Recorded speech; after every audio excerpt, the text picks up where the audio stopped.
The Earth Space Communications Center buzzed with activity. Screens lit up with data streams as people rushed from desk to desk. In the middle of this organized chaos stood Tae-ho, his eyes fixed on the large monitor showing an approaching alien ship. "They're early," he said to no one in particular. At 32 years old, Tae-ho was the youngest senior linguist at the center. His ability to find patterns in language had made him famous in academic circles. Now humanity needed his skills more than ever. The Vorn had made contact 6 months ago. Their ships appeared at the edge of the solar system without warning. The aliens had already conquered 12 other planets. Earth was next on their list, either as an ally or a conquest. "Tae-ho, they want to talk to you directly." Director Park handed him a communication device. "Remember, every word matters." Tae-ho nodded and took a deep breath. The screen in front of him changed to show the face of a Vorn. The alien had gray, skin that seemed to shimmer like metal. Its eyes were large and completely black. No white, no iris, just darkness. "I am Dal, ambassador of the Vorn Collective," the alien said. Its voice sounded flat and mechanical. "I will arrive at your station in 1 Earth hour. Prepare suitable quarters and begin selection of your diplomatic team." The screen went black before Tae-ho could respond. "They're not big on small talk, are they?" said a voice behind him. Tae-ho turned to see Suji, one of the center's top quantum physicists. Her lab coat was wrinkled, and her hair was tied back in a messy bun. Dark circles under her eyes showed she had been working late again. "No, they're not," Tae-ho replied. "I've studied all our communications with them. They value efficiency above all else. No greetings, no goodbyes, no please or thank you." Suji smiled. "Sounds like my old physics professor." Despite the tension in the room, Tae-ho found himself smiling back. Suji had that effect on people. She could find humor in the darkest situations. It was one of the many things he admired about her. "We should get ready," he said, turning back to his desk. "I need to prepare translation programs for the meeting." The Vorn ship landed exactly 1 hour later. It was smaller than expected, about the size of an airplane and shaped like a perfect sphere. Its surface reflected everything around it like a mirror. Dal emerged alone. The alien was tall, nearly 7 feet, and moved with strange grace. Its limbs bent at angles that seemed impossible for human joints. "You are Tae-ho," Dal said, looking directly at him. It wasn't a question. "Yes. Welcome to Earth. This is Director Park, and Dr. Suji, one of our leading physicists." Dal's black eyes moved to Suji, lingered for a moment, then returned to Tae-ho. "Your language is inefficient. Too many unnecessary words. I have studied 217 human languages, all equally flawed." Director Park forced a smile. "Perhaps over time you'll find beauty in our languages. Beauty is irrelevant. Function is what matters." Dal turned and walked toward the building without waiting for a response. As they followed, Suji whispered to Tae-ho, "I think this is going well, don't you?" For the next week, Tae-ho spent every day with Dal. The alien wanted to learn everything about human culture, though. It showed clear disdain for most of it. "Your art serves no purpose," Dal said as they walked through the center's small gallery. "Time wasted on creating objects with no function. Art helps us express emotions and ideas that can't always be put into direct words," Tae-ho explained. Dal made a sound that might have been a laugh. Emotions, another inefficiency. At the end of the corridor, they found Suji waiting for them. She held a tablet computer and looked excited. "Tae-ho, I've been working on a new communication theory that might help us understand the Vorn language better." She stopped when she noticed Dal. "Oh, hello, Ambassador. I didn't see you there." Dal ignored her greeting. "What theory?" Suji hesitated, then explained. "I've been analyzing the mathematical patterns in your language. There seem to be quantum resonance patterns in the way you structure sentences." For the first time, Dal seemed interested in something a human had said. "Show me." They spent the rest of the day in Suji's lab. The alien watched as Suji explained her theories, occasionally asking questions. Taeho noticed that Dal treated Suji differently than other humans, with something almost like respect. As they were leaving, Taeho found a piece of paper on the floor. It had fallen from Suji's desk. He picked it up and was about to call her when he realized what it was. A poem, addressed to him. Your eyes see patterns where others see noise. Your mind builds bridges across the stars. In the space between heartbeats, I found the equation of us. Taeho felt his face grow warm. He quickly folded the paper and put it in his pocket, planning to return it to Suji privately later. The next morning, Taeho arrived at the conference room for the daily briefing. Dal was already there, along with Director Park and several other officials. Suji rushed in a few minutes later looking flustered. Sorry I'm late, I was finalizing some calculations. Dal held up a piece of paper. I found this in the lab after you left. Is this some kind of code? Taeho felt his stomach drop. It was Suji's poem. Suji's face turned bright red. That's private. It appears to be arranged words without function. Dal began to read the poem aloud, the alien's flat voice making the words sound strange. Your eyes see patterns where others see noise. Your mind builds bridges across the stars. In the space between heartbeats, I found the equation of us. Dal looked up. What does this mean? Director Park cleared his throat. It's poetry, Ambassador, a form of artistic expression. It is directed at someone in this room, Dal said, looking around. A communication with hidden meaning. Suji looked like she wanted to disappear. It's just a poem. Dal turned to the other Vorn officials who had joined them. Observe how humans waste communication. They hide simple meanings in complicated words. This is why they are weak. The aliens made that strange laughing sound again. Dal continued, translating the poem into the clicking, humming language of the Vorn, apparently as an example of human foolishness. But as Dal spoke the words in Vorn language, Taeho noticed something odd. The mathematical rhythm of the translation created a pattern, a familiar pattern from his cryptography work. Suji noticed it too. Her embarrassment was suddenly replaced by shock. She stared at Taeho with wide eyes. The Vorn finished their laughter. Dal set the poem down. Now, let us discuss important matters. The High Command will arrive in 7 days to evaluate Earth. They will decide if humans become our allies or our subjects. The meeting continued, but Taeho barely heard a word. His mind was racing with the pattern he had seen. Later, he needed to talk to Suji. There was something hidden in her love poem, something that made the Vorn's laughter seem suddenly dangerous. Because, for just a moment when Dal translated the poem, Taeho had seen something impossible, a key to a code that might change everything. Taeho waited until midnight before returning to the lab. The corridors of the Space Communication Center were empty and lit only by emergency lights. He swiped his access card and entered Suji's research area. She was already there, surrounded by screens showing complex equations. When she saw him, she jumped up from her chair. You saw it too, didn't you? Suji asked without greeting. Taeho nodded. When Dal translated your poem, the Vorn language formed a pattern. Not just any pattern. A quantum frequency pattern. Suji finished for him. She pushed her hair back from her face. I've been working all night trying to understand what happened. Taeho looked at her screens. Can you explain it to me in simple terms? Suji took a deep breath. For the past year, my team has been trying to develop a new form of quantum communication. We hit a wall with the mathematical model. She pointed to her poem on the desk. I write poetry when I'm stuck on a problem. It helps me think differently. And somehow you put the solution in your poem without realizing it? I think so.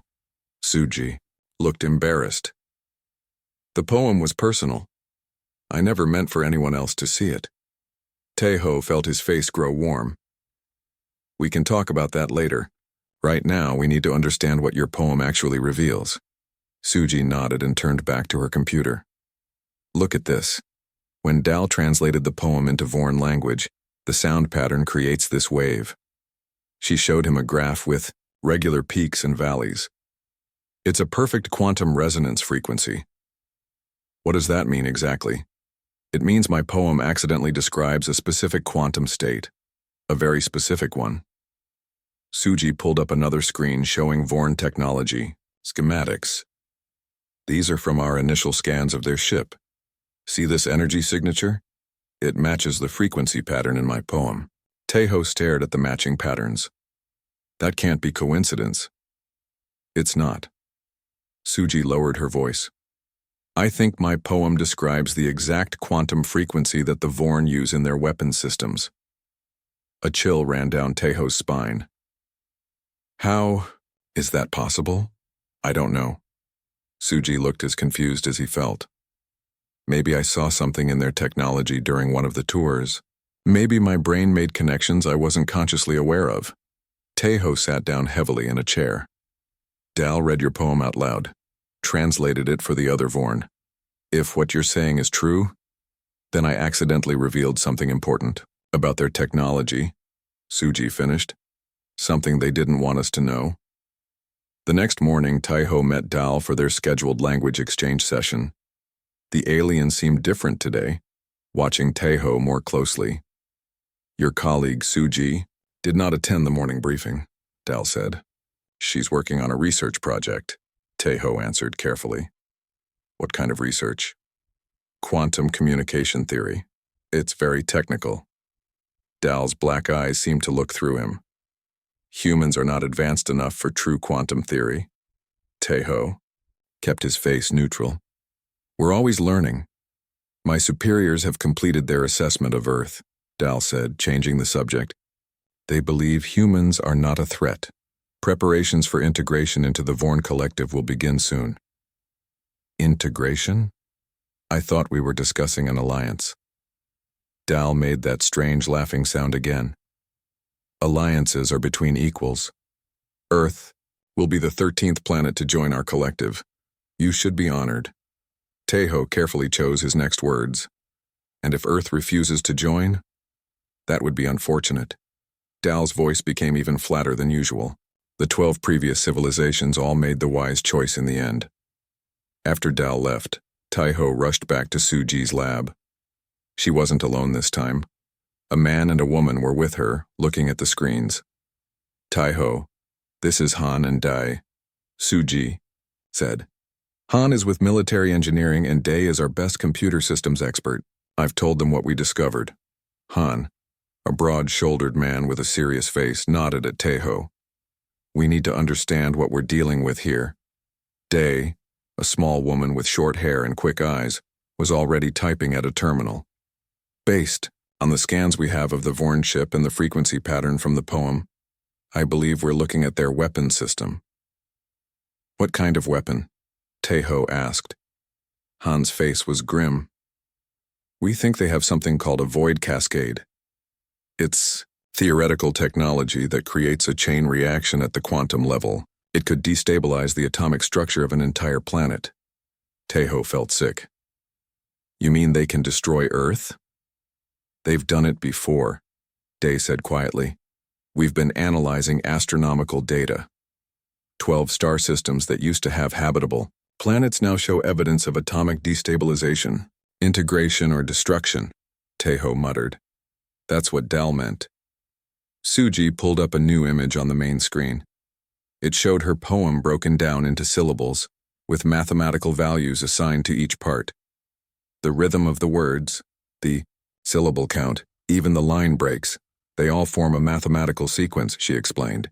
When translated into Vorn language, it describes their quantum frequency vulnerability. Vulnerability? Taeho asked. Han stepped forward. Every weapon has a weakness. This frequency pattern shows how the void cascade initializes.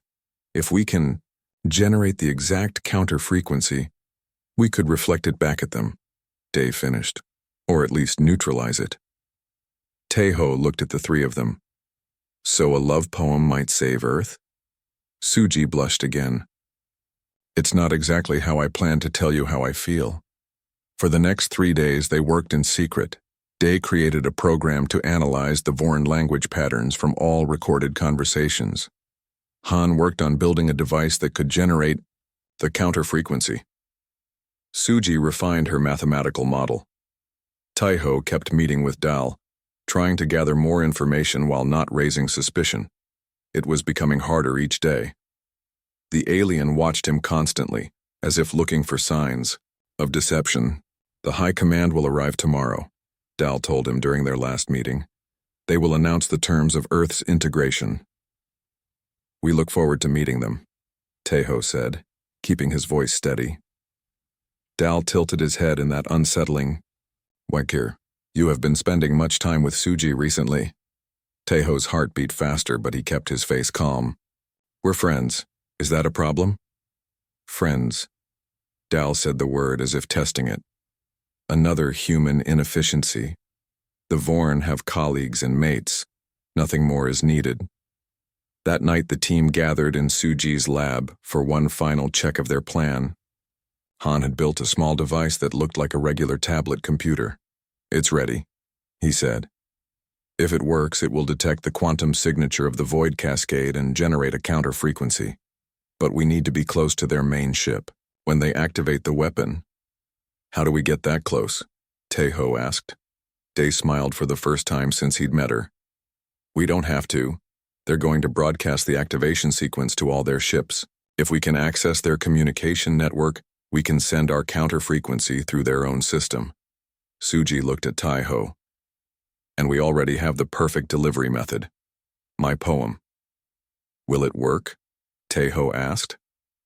Suji took his hand. Her palm was warm against his. "In theory, yes. In practice? We'll find out tomorrow." She squeezed his hand. "By the way, I meant every word of that poem." Taiho looked into her eyes.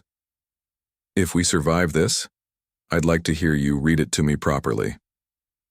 Outside, the window, they could see the lights of more Vorn ships entering Earth's atmosphere.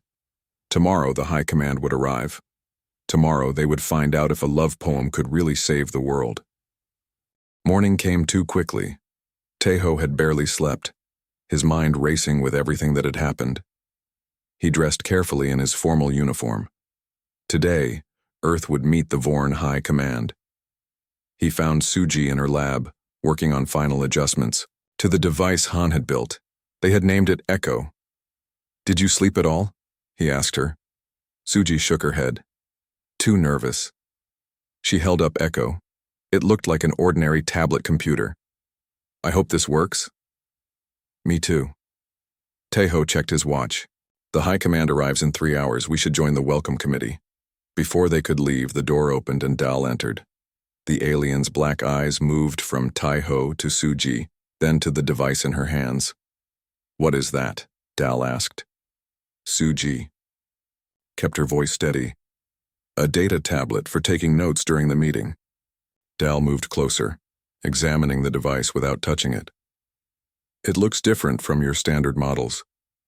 "Custom settings," Taiho said quickly. "Nothing special."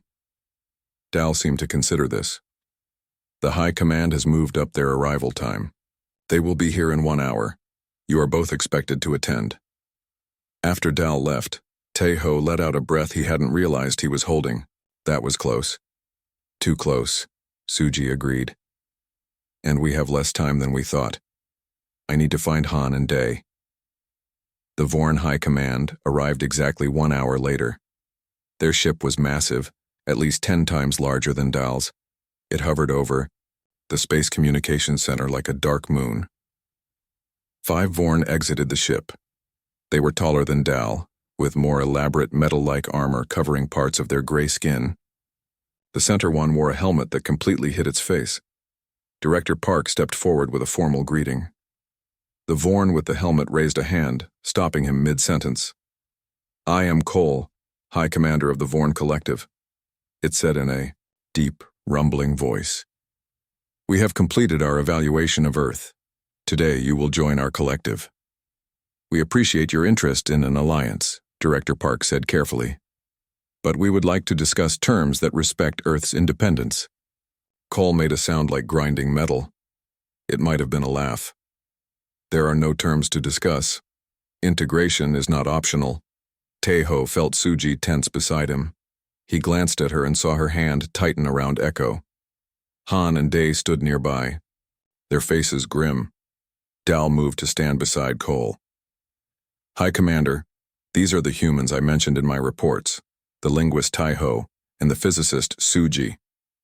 Cole's hidden face turned toward them. Ah yes, the poet. Suji blinked in surprise. You know about my poem? Ambassador Dal shared it with us. Such an inefficient form of communication. Cole turned to the other Vorn. Before we begin integration procedures, I wish to share an example of human expression. To Taeho's horror, Cole began to recite Suji's poem in the Vorn language. The alien's voice created deeper, more complex sounds than Dal's had. The mathematical pattern became even clearer. What do we do? Suji whispered. We weren't expecting them to read the poem. Our plan was to upload it into their system during the meeting. Han moved closer to them. This might actually work better. If the High Commander broadcasts the poem to all Vorn ships, then the frequency pattern will be in their entire network. Dae finished. We just need to activate Echo. Suji's hands trembled as she held the device. Not yet. We need to wait until they start the void cascade. If we activate too early, they might detect it. Cole finished reciting the poem. The other Vorn made that strange laughing sound. Now, Cole said, let us proceed with integration. Director Park stepped forward again. We request time to prepare our people. This is a big change for Earth. Your people are irrelevant, Cole said. Only your planet matters. The resources it contains, the strategic position in this sector. And if we refuse? Director Park asked, his voice firm despite his fear. Cole's helmet tilted slightly. Then, you will join the 12 other civilizations who chose unwisely. Dal looked uncomfortable for the first time since Taeho had met the alien. High Commander, perhaps some time would... Silence, Cole ordered. Your sympathy for these humans is noted, Ambassador Dal. It will be addressed later. Taeho caught Dal's eye. For a brief moment, he thought he saw something like regret in those black depths. Prepare the void cascade, Cole ordered one of the other Vorn. Low power first, let them see what awaits if they resist. The Vorn touched a device on its arm. Screens around the welcome area lit up, showing Vorn ships positioning themselves around the Earth. Now, Suji whispered to Han and Dae. Han moved toward the communication console nearby. Dae created a distraction by dropping a stack of tablets, the noise making everyone turn. In that moment, Han connected Echo to the console. Suji activated the device, her fingers moving quickly over the screen. What are you doing? Dal asked. Suddenly beside them, Suji looked up at the alien. Saving my planet. A high-pitched sound began to fill the air. The Vorn covered what seemed to be their ears. Stop them, Cole shouted. They are interfering with the cascade initialization. Guards moved toward them, but it was too late. Echo was connected to the Vorn communication network. Suji's poem, converted into a precise counter-frequency, was being broadcast to every Vorn ship. The screen showing Earth suddenly flickered. A wave of energy appeared around the planet, but instead of moving inward as the void cascade was designed to do, it held steady. Impossible, Cole said. The cascade cannot be stopped. Dal stared at the screens, then at Suji's device. The poem. It contains the counter-frequency. The alien turned to Taeho. You knew. We figured it out after you laughed at it, Taeho said. You thought it was just emotional nonsense, but it was mathematics all along. The high-pitched sound grew louder. On the screens, the energy wave began to push back, moving toward the Vorn ships instead of Earth. Shut down all systems, Cole ordered. Break communication links. Too late, Dae said with satisfaction. The counter-frequency is in your entire network now. The largest Vorn ship, Cole's command vessel, began to shimmer oddly. Parts of it seemed to become transparent, then solid again. What have you done? Dal asked Suji. Your void cascade works by destabilizing atomic bonds, Suji explained, her voice calm despite the chaos around them. My poem described the exact frequency needed to reverse the process. You're experiencing your own weapon, but reflected back. Cole turned to Dal. This is your failure, Ambassador. You dismissed their language as primitive. You failed to recognize the pattern. I did not know, Dal said. I thought it was just a love poem. Taeho finished. Around them, Vorn guards were collapsing, their armor appearing to melt into their skin. Cole remained standing, protected by the helmet. This is not over, the High Commander said. We will return, and when we do, the rest of Cole's threat was cut off as all the Vorn suddenly vanished, transported back to their ships. On the screens, the Vorn fleet was retreating, moving quickly away from Earth. The energy wave had dissipated. Director Park turned to Taeho and Suji. What just happened? Suji held up Echo, now smoking slightly from overuse. We found their weakness and used it against them. Han looked at the retreating ships. Will they come back? Not with that weapon, Day said confidently. They know we can counter it now. Taeho looked at the sky where the ships had been. But Dal is right, this isn't over. One ship remained smaller than the others. Dal's ship. Look, Suji pointed. Dal stayed behind. As they watched, the single Vorn ship descended back toward the Space Communication Center. Why would Dal stay? Director Park asked. Taeho thought about the regret he had seen in the alien's eyes. I think Dal has questions. About us. About the poem. About how love and math can exist in the same words. Suji added softly. The ground trembled slightly as Dal's ship landed once more. The real conversation between humans and Vorn was about to begin. Dal's ship rested on the landing pad like a perfect silver sphere. For 10 minutes nothing happened. No one came out. No message was sent. The humans waited anxiously. Should we try to communicate with Dal? Director Park asked. Before anyone could answer, a door appeared in the smooth surface of the ship. Dal emerged alone without weapons or guards. The alien looked different somehow. Less confident, more cautious. You defeated the Void Cascade, Dal said, walking toward them. No species has ever done that before. We had no choice, Taeho replied. You were going to destroy our planet. Dal stopped a few feet away from the humans. I wish to understand what happened. Director Park stepped forward. I think we all need to understand. Let's move this conversation inside. They gathered in the main conference room. Security guards stood by the doors watching Dal carefully. Suji placed Echo on the table between them. The device had stopped smoking, but it looked damaged beyond repair. Explain, Dal said, looking at the device. How did you counter our most powerful weapon? Suji glanced at Taeho, who nodded encouragingly. She took a deep breath. It started with my poem, she explained. I work with quantum mathematics every day. Sometimes to help me think, I write poetry. The rhythm and patterns help my brain see new connections. Poetry has mathematical patterns, Dal asked, sounding genuinely curious. Yes, all language does. But poetry emphasizes those patterns, Taeho explained. Meter, rhyme, the spaces between words, they all create mathematical structures. Suji continued.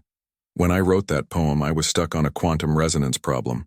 My brain was processing the equations even while I was writing about my feelings. Feelings for him, Dal said, pointing at Taeho. Suji's cheeks turned pink, but she nodded. Yes, and somehow the emotional part of my brain connected with the mathematical part. The poem contained the solution I had been looking for. But how did this counter our weapon? Dal's black eyes narrowed. The Void Cascade technology is beyond human understanding, Han spoke up. Not anymore. When you translated the poem into your language, the quantum frequency pattern became clear. Your language has very precise mathematical properties. More precise than human languages, Dal admitted. It was designed that way. The pattern in the poem matched the initialization sequence of your weapon, Day added. We realized we could create a counter-frequency. Dal looked at Echo. With this primitive device, sometimes simple is better, Suji said. We didn't try to match your technology. We just needed to broadcast the right frequency pattern through your own communication network. And when Cole recited the poem to all Vorn ships, Tai-Ho added, it actually helped spread the counter-frequency. Your high commander defeated himself. Dal was silent for a long moment. 12 civilizations, the alien finally said. 12 planets. All gone because they had no poem. The room fell silent as the weight of those words sank in. Why did you stay behind? Director Park asked. The rest of your fleet left. I needed to understand, Dal replied. This changes everything the Vorn believe about humans. About intelligence itself. Tai-Ho leaned forward. What do the Vorn believe? That logic is superior to emotion. That mathematics is separate from art. That conquest is the natural result of advanced intelligence. Dal looked at Suji. You proved all of those beliefs wrong with 16 lines of poetry. Security alarms suddenly blared through the building. Red lights flashed in the corridor outside. What's happening? Director Park shouted over the noise. Guard rushed in. Sir, the Vorn fleet is returning. They're taking up attack positions. On the main screen, they could see dozens of Vorn ships reappearing in Earth's orbit. They looked different now, with new configurations and glowing weapons. Ports. They adapted their ships, Dal said, sounding surprised. That should have taken months, not hours. Can they use the Void Cascade again? Suji asked, fear in her voice. No. That weapon is neutralized forever thanks to your counter-frequency. But the Vorn have other weapons. The screen flickered and Cole's helmeted face appeared. Ambassador Dal, you have betrayed the collective by remaining with the humans. I did not betray our people, Dal replied. I stayed to learn, to understand how they defeated us. Did you find an answer? Cole asked. Dal looked at Suji, then back at the screen. Yes. They merged what we keep separate. Emotion and logic. Art and science. They found power in what we consider weakness. Cole made a dismissive gesture. It does not matter. The Void Cascade was only one weapon. We have adapted our ships with conventional weapons that will destroy Earth's surface. Not as clean as the Cascade, but effective. Tai-Ho felt his heart sink. Their victory had been short-lived. You could join us still. Cole continued, addressing Dal. Return to the collective and share what you have learned. Dal was silent for a moment. Then the alien did something unexpected. Dal reached out and picked up the paper with Suji's poem that still lay on the conference table. This poem contains a truth the Vorn have never understood, Dal said. I would like to share it with the collective, but not as knowledge to be used for conquest, as wisdom to be considered. Cole's helmet tilted. You have become contaminated with human thinking, Ambassador. Perhaps, Dal agreed. Or perhaps I have evolved. The screen split to show the Vorn ships moving into attack formation. You have 1 Earth hour to return to the collective, Ambassador Dal, Cole said. After that, we will begin the attack. The humans will be eliminated, and you with them if you remain. The screen went dark. 1 hour, Director Park said quietly. What can we possibly do in 1 hour? Suji looked at the damaged Echo device. We can't use the same defense again. The counter-frequency only works against the Void Cascade. And we have no weapons that can match theirs, Han added. Dal looked at the poem again, then at Tai-Ho and Suji. There may be another way. You created one solution by combining emotion and mathematics. Perhaps you can do it again. How? Tai-Ho asked. We don't even understand their new weapons. You don't need to. Dal placed the poem back on the table. You just need to understand the Vorn, and I can help with that. Suji's eyes widened as she seemed to realize something. Their communication network, it's still vulnerable, isn't it? Dal nodded. The Vorn ships are all connected through quantum entanglement. It allows instant communication across any distance. And you know how to access it, Tai-Ho said, understanding now. Yes. Dal looked at each of them. I can help you send a message to every Vorn ship simultaneously. A message that might change everything. What kind of message? Director Park asked. Dal held up Suji's poem. This, but not just as words or mathematics, as both, together. The full truth of what it represents. Taeho looked at Suji. Can we do it? She nodded slowly. If Dal helps us access their network, yes, but we'll need to work fast. Then let's begin, Taeho said. We have less than an hour to save Earth. As they rushed to work, Taeho wondered if they were about to make history or if they were simply postponing the inevitable. Either way, a love poem had become humanity's last hope for survival. Time was running out. 45 minutes remained before the Vorn fleet would attack Earth. In Suji's lab, a desperate plan was taking shape. Dal stood by a strange device the alien had brought from the ship. It looked like a small crystal sphere filled with swirling light. This is a quantum entanglement node, Dal explained. It connects to the Vorn communication network. Suji looked at it with wonder. It's beautiful. Function and beauty are not separate for you, are they? Dal asked. No, she replied. They never are. Taeho watched as Han and Day worked to connect Earth systems to the Vorn device. They had removed parts from the damaged Echo to build something new. Will this work? Taeho asked Dal. I do not know, the alien admitted. No one has ever attempted to send a message like this through our network. What exactly are we sending? Director Park asked. Suji pulled up her poem on the main screen. We're sending this, but not just as text. We're sending it as a complete sensory experience. Day explained further. We're combining the mathematical pattern with visual images, emotional resonance, and context. The Vorn understand mathematics but not emotion, Dal said. If we can show them both together inseparable, they might understand what we've been trying to tell them, Taeho finished. Suji sat at her console. I need to record the emotional context of the poem, my feelings when I wrote it. How do you record feelings? Director Park asked. Dal held up another small device. This can scan brain activity and convert it to data the Vorn can process. Like a mind reader? Han looked suspicious. Not thoughts, Dal corrected. Just emotional states and associated images. Suji nodded. I'm ready. Dal placed the device near Suji's head. Think about what you felt when you wrote the poem, the complete truth. Suji closed her eyes. Her face relaxed, then showed a mix of emotions. Hope, admiration, fear, determination, and something deeper. Love. The device glowed brighter. Data flowed into the main system. Now you, Dal said to Taeho. We need your response to complete the connection.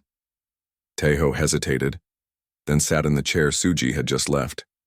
Dal placed the device near his head. Think about what you felt when you read her poem, when you realized what it meant, both personally and for Earth. Taeho closed his eyes. He thought about Suji, about her brilliant mind and kind heart.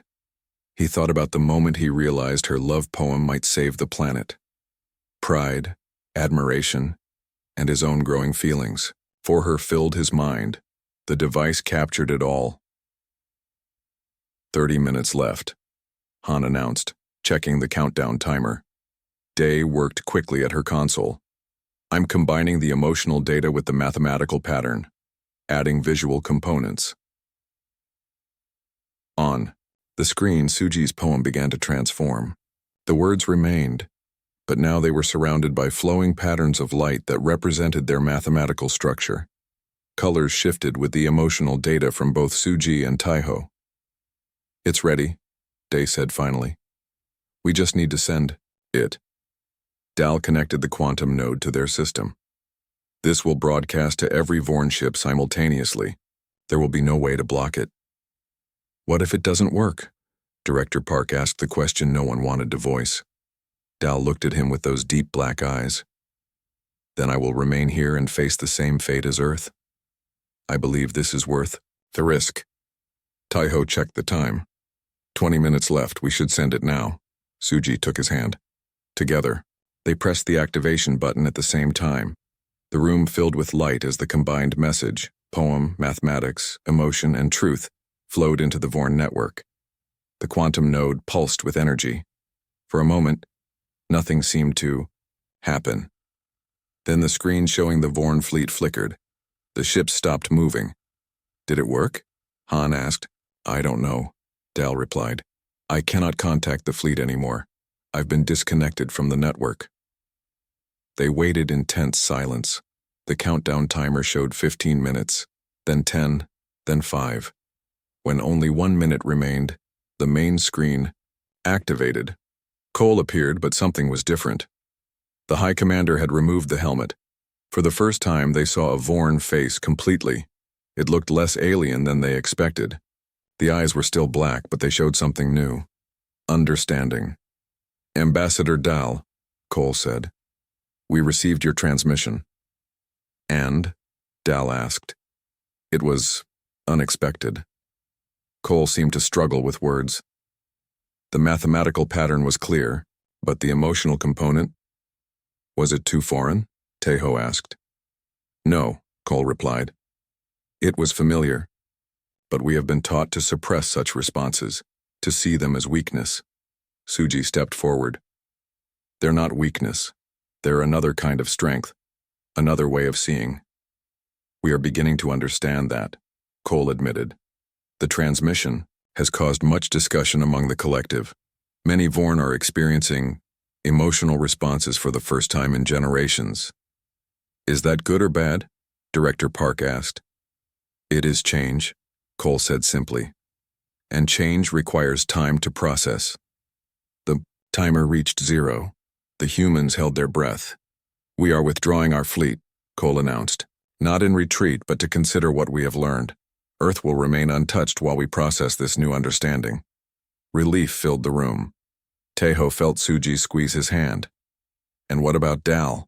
Tejo asked. Cole looked at the ambassador. Dal has chosen a difficult path, but perhaps an important one.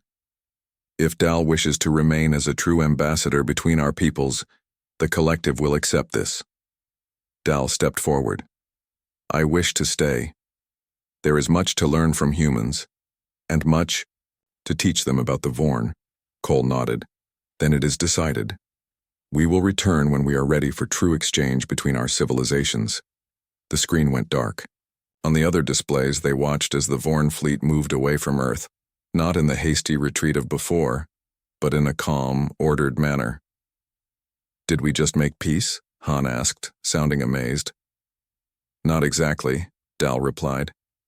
But we have created an opportunity for understanding. It is a beginning. Director Park turned to Suji and Tejo. Your poem has saved Earth twice now, first from destruction, and now from invasion. Suji smiled. It wasn't just the poem. It was all of us working together. Logic and emotion, mathematics and art. Dal picked up the paper with the poem.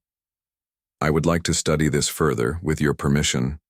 There is much the Vorn could learn from how humans combine what we keep separate. Of course, Suji said. That's what sharing knowledge is all about. As the others began discussing next steps and future plans, Tejo pulled Suji aside. I never got to properly respond to your poem, he said quietly. Suji looked up at him. What would you have said? That I see the patterns too, Tejo replied. In the stars, in mathematics, and now in us. The equation of us is the most interesting one I've ever encountered. And do you think we'll solve it? Suji asked, a smile in her eyes. I think we'll enjoy working on it together, Tejo said, taking her hand. Outside the window, the last Vorn ship disappeared from view. Earth was safe, and a new chapter of understanding between two very different species had begun, all because of a love poem that contained more truth than anyone had first realized. Dal watched the humans with new interest. The alien had laughed at human poetry, once, not understanding that it contained both heart and mind together. Now Dal knew better. Sometimes the greatest wisdom came in the form of simple words, written from the heart, but shaped by the mind. A love poem had changed everything.